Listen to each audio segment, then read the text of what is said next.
ঝাড়িতে লাগিল রে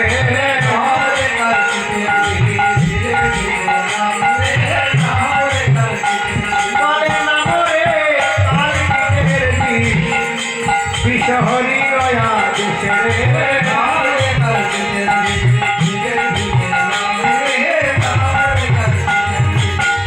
নখার সহস্রাগার করতে নিয়েছিল সাইডে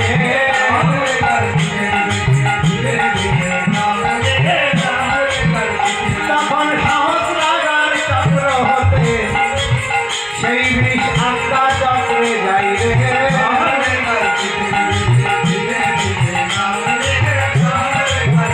তখন আজ্ঞা চক্র হইতে দি হারিয়ানা বাইরে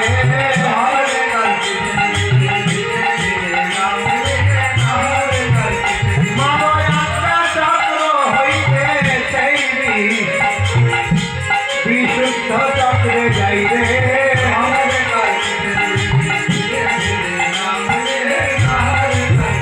তখন কি শুদ্ধ চক্র হতে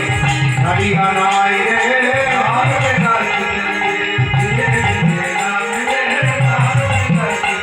দেখো বিশুদ্ধ চক্র হতে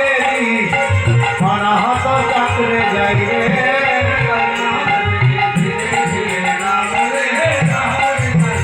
তখন অনাহত চক্র হতে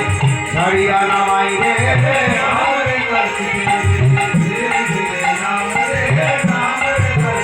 দেখো অনাহত চক্র হতে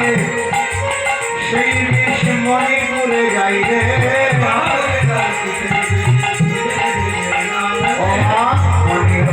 মণিপুর চক্র হতে হরিয়ানা মাইরে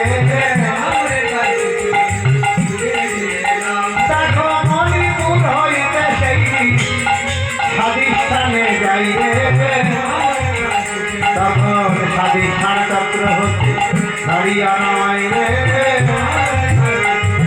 স্বাধিষ্ঠান চক্র হতে মূলাধারে যাই রে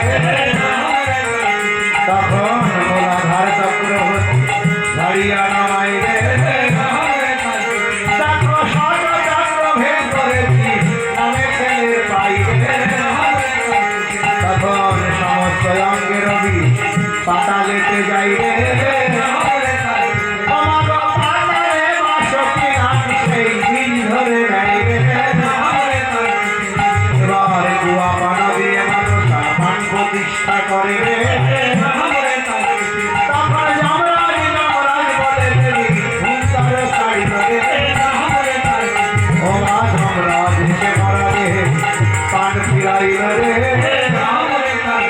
কিন্তু 6 মাসের মরা ছেলে নড়াচড়া নাই রে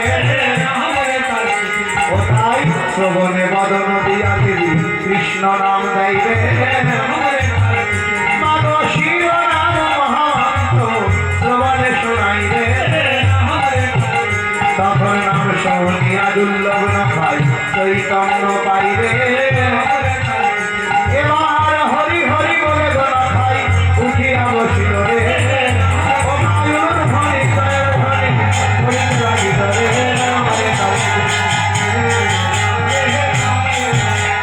ধীরে ধীরে নাম রে নাম রে তাই কি দেখবি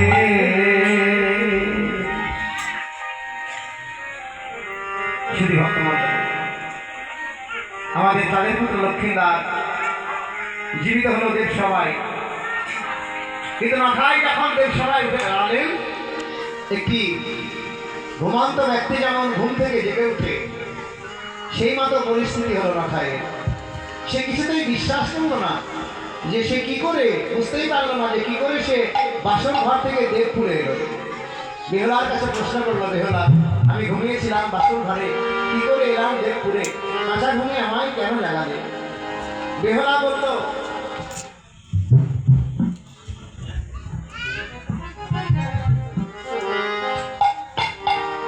তাই আজ বেহারা বলল, স্বামী গো,